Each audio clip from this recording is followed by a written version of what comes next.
Well, here we go. Good morning again, everyone. We certainly have not only an interesting day, but I think an interesting and dense gospel lesson for today.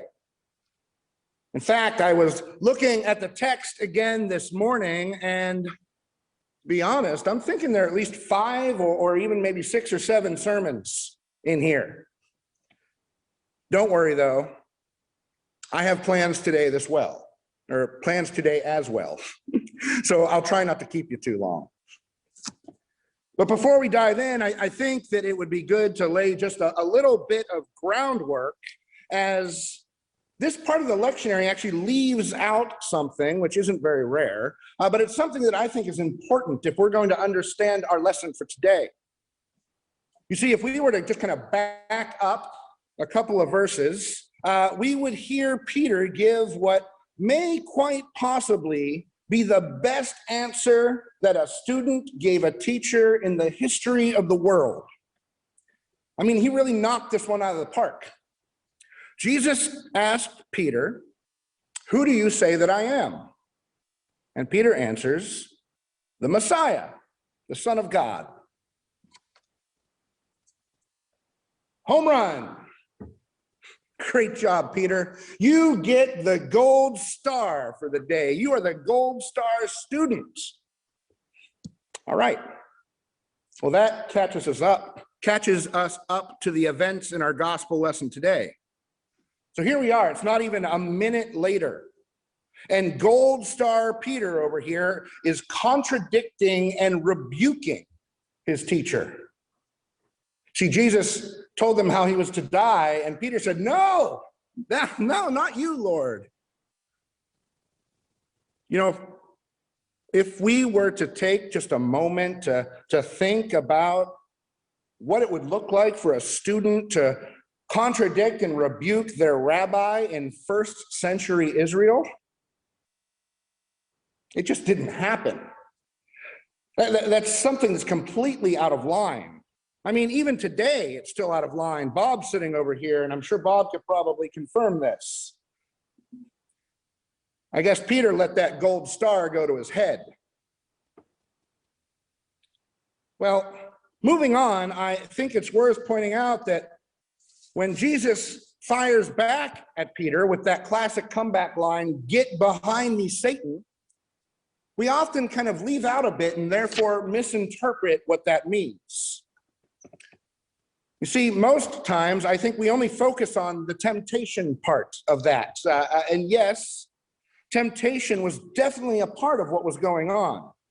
Jesus calls Peter Satan here, and there's kind of a gravity that gives to the situation and a connection with just a few chapters earlier when Jesus went into the wilderness to be tempted by Satan with earthly things. And you know, that's exactly what Peter is doing there. But what we often don't notice or we leave out is there's another connection, because you see, the Greek word that gets translated to "get behind me" is the exact same word that earlier in Mark's gospel is translated to "come follow me." Get behind me, come follow me. You can see how they're kind of the same, right?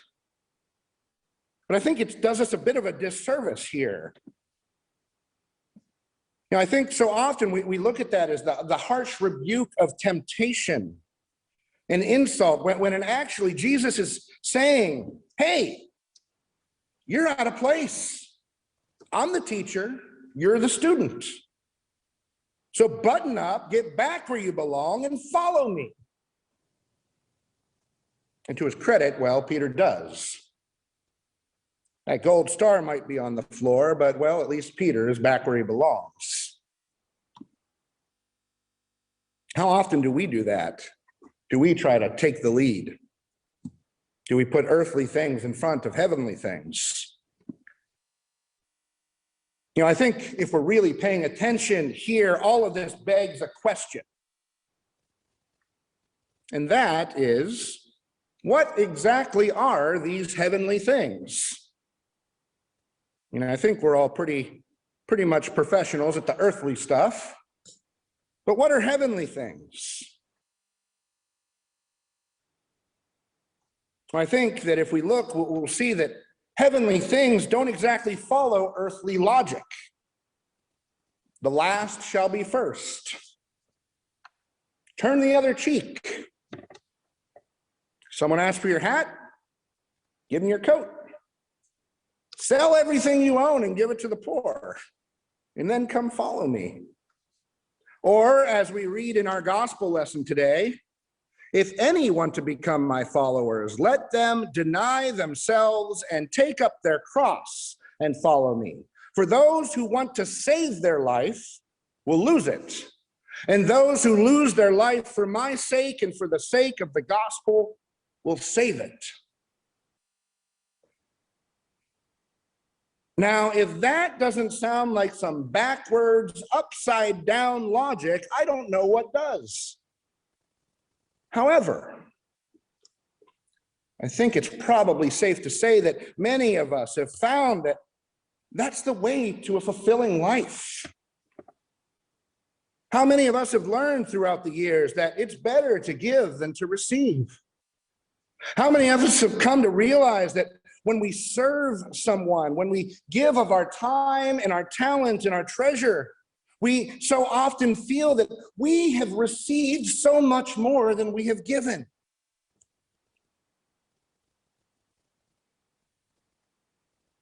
So often, though, I think I witness pastors and preachers and priests connect the idea of this denying ourselves and in this verse with suffering as Christians because of our faith. But the suffering I usually see from these pastors is usually because Starbucks won't write Merry Christmas on the cup of their $6 latte. That's not suffering.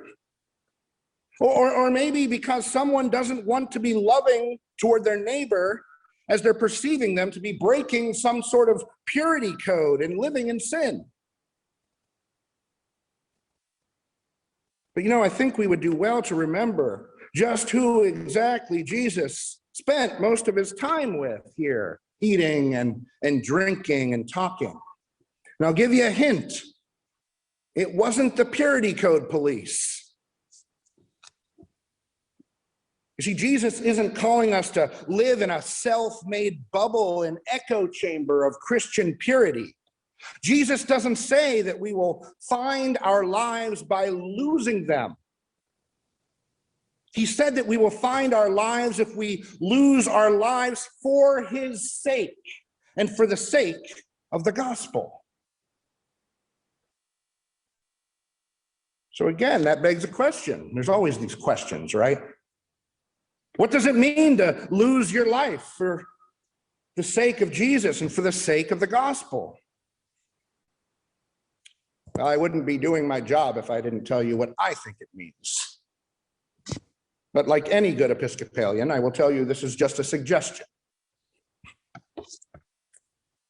I happen to think it means losing our lives not for the sake of self, but instead it is a denial of being inwardly focused. It's a denial of our self-centered ways. And it's a directive to engage the world around us. Or, to put things more simply and perhaps be a little bit more precise, the gospel of Jesus Christ calls us to deny our selfish nature and engage the people around us by extending to them the exact same grace, mercy, forgiveness, compassion, love, and reconciliation that God offers to each and every one of us, each and every moment of each and every day. In a word, we are called to love and serve God's people. People who are desperately, desperately in need. People who are lonely.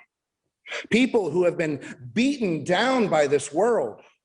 people who the system doesn't work for, people who we likely would walk right by while ignoring their suffering, people who we otherwise probably wouldn't even know exist, people who simply need Jesus and who need us to be the church and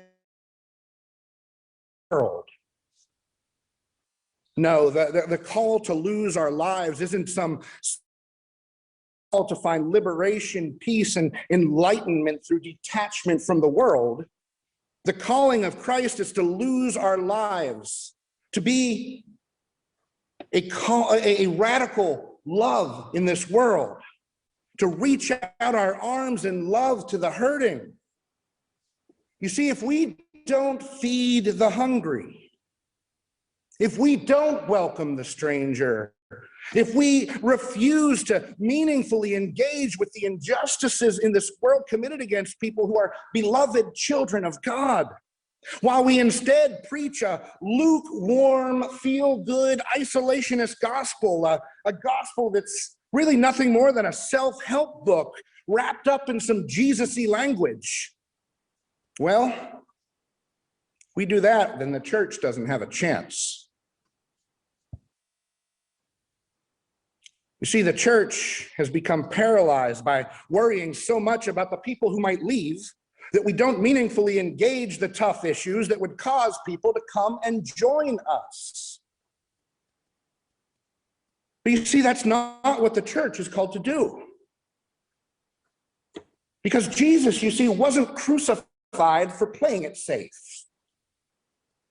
Jesus was crucified because he upset the religious and secular power structures so much that they joined forces, conspired against him so that they could kill him and snuff out the movement that he was starting. And perhaps, well, for those responsible for his death, it may have even looked like they succeeded at first. See, once they caused the crowd to turn on him, once he was crucified, once his close band of disciples were scattered, fearing for their own lives, it may have looked like Jesus' ministry here on earth was a complete and utter failure. But what the people who conspired against him didn't know, what the people who chanted "crucify him" didn't know, what the Pharisees didn't know, what Herod didn't know, what Pontius Pilate didn't know, what even his disciples didn't know, was that Jesus was about to turn the world upside down, not only by conquering death and the grave, but by calling his church into a brand new, meaningful, and irresistible way of life and salvation. I promise I'm wrapping it up here soon. Life. Life where it's better to give than to receive. Life where people from the outside are amazed at how our church engages with differing and controversial issues, all the while we continue meaningful fellowship and support each other and this place. All because we are citizens of the kingdom of God before we are anything else.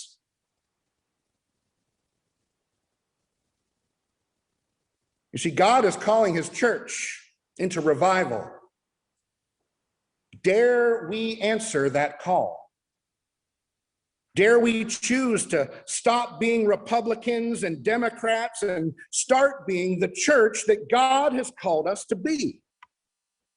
Dare we choose to be uncomfortable for the sake of Jesus and for the sake of the gospel? Dare we choose to lose our lives so that we might find them? Dare we choose to support one another in ministries that we're passionate about, even if we politically disagree?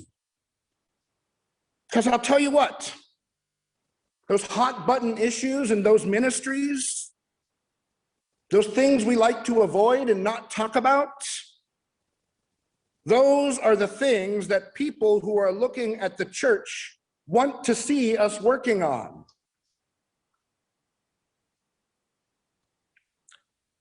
And while the road of the cross and ultimately resurrection and life is never easy, community is never easy, is it?